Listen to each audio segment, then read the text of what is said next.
Haleluja. Še en čudovit ponedeljkov dan je pred nami in dajmo ga začeti podoben kakor Jezus v Lukatu 2:52. Jezus pa je napredoval v modrosti, rasti in milosti pri Bogu in pri ljudeh.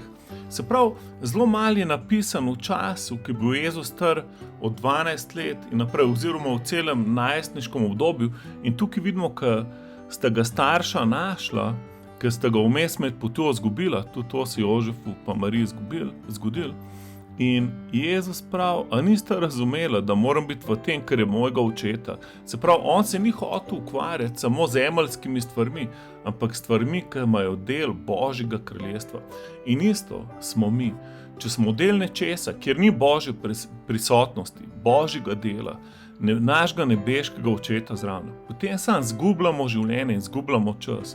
In jaz, mogoče kdo misli zate pa zame, da sva neka duhovna džankija, da samo hočejo biti v duhu in odvisno od sveta duha, ampak ne povem, vse ostalo je brez veze, ker zato ne bo večnih nagrad, ne bo trajalo večno. Vse, kar pa Bog naredi čez tebe, bo pa trajalo večno. In zato vidimo, Jezus, ne glede na to, da je bil Jezus, je napredoval v modrosti. Se pravi, rasto je v modrosti, rasto je fizično in rasto je tudi v milosti pri Bogu in pri ljudeh. Se pravi, tukaj je beseda karis, ki označuje nekje prav milost, nekje prav naklonjenost. Se pravi, ti rasteš, ker rasteš v odnosu z Bogom, imaš tudi več naklonjenosti pri ljudeh. Se pravi, boj gre skupaj, milost in naklonjenost.